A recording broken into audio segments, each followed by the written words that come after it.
एक तरफ other countries के लोग हैं जो चैट जीपीटी जैसे ऐप बनाकर अपने देश की टेक्नोलॉजी को बढ़ावा दे रहे हैं, और दूसरी तरफ हमारे देश के लोग हैं जो गैम्बलिंग से ऐप बनाए जा रहे हैं और उसमें लोग खेलें इसके लिए बड़े बड़े सेलिब्रिटीज को यूज किया जा रहा है कुछ पैसों का लालच देके।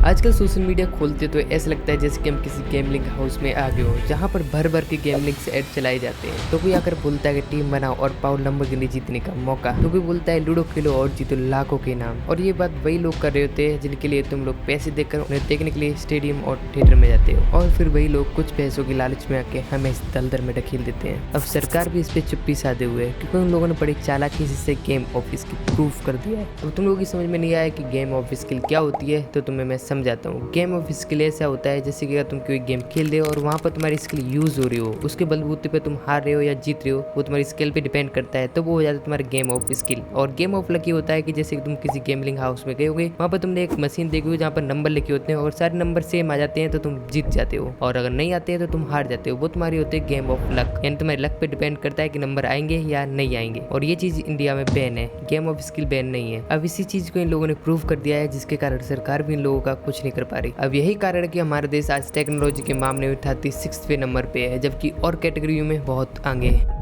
अब हमारे देश में आधे से ज्यादा लोग तो नल्ले बेरोजगार हैं, सारा दिन फोन में रील्स स्क्रॉल करते रहते। जब फोन से बाहर आते तो इन्हें याद आता है कि हाँ हमें पैसे भी कमाने हैं, तो फिर क्या दोबारा घुस जाते फोन में कोई सस्ती ट्रिक ढूंढने के लिए पैसे कमाने की। जब भी इन्हें इनके फेवरेट सेलिब्रिटीज मिलते हैं किसी गेमिंग ऐप का प्रमोशन करते हुए, बस फिर क्या बिना सोच समझे उसमें घुस जाते हैं क्योंकि सोचने समझने लायक इनमें दिमाग ही नहीं बचता। सारा दिमाग तो ये रील्स में खर्च कर चुके होते हैं। अरे बस कर, वरना चैट में भी जूते पड़ने स्टार्ट हो जाएंगे और सबसे पहला जूता मैं ही मारूंगा।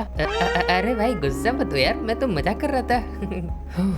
ये दुनिया सच बोलो तो जूता देने लग जाती है। क्या बोला? अरे कुछ नहीं, मैं क्या बोला। आजकल हर लड़का ड्रीम इलेवन का एक्सपर्ट बन चुका है। कल तक जो शर्मा जी का लड़का बोतलें स्पिन करके डिसीजन लिया करता था, आज टीम बनाते वक्त पिच रिपोर्ट और वेदर चेक कर रहा है और प्लेनेटों की पोजीशन कैलकुलेट कर रहा है। अब सबसे ज्यादा डेंजरस होता है वो बंदा जो आके बोलता है कि भाई मेरी टीम जीएल नंबर 1 पे थी, बस कैप्टन चेंज करना भूल गया। हाँ भाई तुम्हारी ड्रीम भी जीएल में ही रह गए। अब ड्रीम इलेवन पे जीतना इतना मुश्किल है कि अगर जीत भी जाओ ना तो माँ बाप खुश होने की जगह शौक में चले जाते हैं, बोलते हैं बेटा तूने चीटिंग तो नहीं की ना। अब सिर्फ 49 रुपीज में टीम मिलेगी। अरे भाई 49 रुपीज में तो मैगी और चाय भी नहीं मिलती, तू ड्रीम बेच रहा है। और जब कैप्टन फेल हो जाता है तो भाई इमोशनल डैमेज हो जाता है। कोहली आउट तो चिंटू 3 दिन डिप्रेशन में। सोच रहा हूँ कि लाइफ रीसेट कर लूँ। ड्रीम इलेवन खेलते खेलते लोग आज अपने असली ड्रीम भी भूल गए हैं।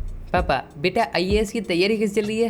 बेटा आज राहुल त्रिपाठी फॉर्म में है तो आईएएस बाद में देखेंगे। हमारे देश के बहुत से लड़के जिन्हें पढ़ना चाहिए वो पैसे की लालच में आके ऐसी चीजों में फंसे हुए हैं, और ये एक ऐसी ऐप है जहाँ पर लोग क्रिकेट से ज्यादा जिंदगी हार जाते हैं। अब आए दिन लाखों लोग इन सेलिब्रिटीज की बातों में आके इस ऐप में फंस रहे हैं। कुछ अपने पेरेंट्स की सेविंग को उड़ा जाते हैं तो कुछ लोग अपनी मंथली वर्क की सैलरी को, और जब तक इन्हें एहसास होता है तब तक बहुत टाइम निकल चुका होता है। इनके पास पछताने के सिवाय कुछ नहीं बचता। अब तुम लोग थोड़ा सा दिमाग लाओ कि इन लोगों के पास इतना पैसा कहाँ से आया कि इन लोगों ने सेलिब्रिटीज और क्रिकेटर तक को खरीद लिया। अगर तुम अंदाज लगाओगे तो मिनिमम से मिनिमम इन लोगों ने एक सेलिब्रिटीज के 20 करोड़ से लेकर 25 करोड़ तक दिया होगा पर सेलिब्रिटीज और क्रिकेटर को। लेकिन इन लोगों के पास इतने पैसे कहां से आए कि इन लोगों ने 25 करोड़ तक दे दिए एक सेलिब्रिटीज को। एक बात तो सही कि ये लोग बड़े बड़े इन्फ्लुएंसर्स को नहीं खरीद पाए क्योंकि उन लोगों को पता है कि ये चीजें गलत होती है, क्या चीज सही होती है, तो वो लोग पहले से इन्हें मना कर देते हैं और उनके पास आए होंगे ऑफर पर उन्होंने रिजेक्ट कर दिया होगा। अब मुझे इन सारे सेलिब्रिटीज से अच्छे तुम्हारे चेक मास्टर लगते हैं। वो ऐसी चीजों का कभी प्रमोशन नहीं करते जिससे किसी का नुकसान हो रहा हो या फिर किसी का कुछ लॉस हो रहा होगा। वो ऐसी चीजों का कभी भी प्रमोशन नहीं करते हैं, ना ही कभी तुमने उन्हें देखा होगा ऐसी चीजों का प्रमोशन करते हुए। लेकिन एक बार उन्होंने जुआ केसरी का प्रमोशन किया था और उस प्रमोशन से जितने भी पैसे मिले थे उन्होंने सारे पैसे को डोनेट कर दिया था। अब बहुत सारे लोग ये बोलेंगे कि ये फैंटेसी 50-50 रुपए लेके क्या ही कमा लेंगे। तो मेरे देश की भोली वाली जनता,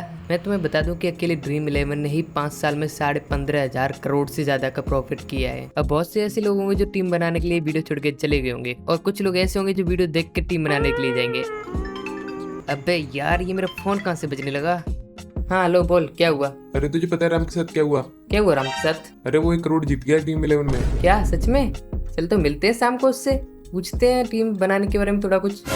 अरे नहीं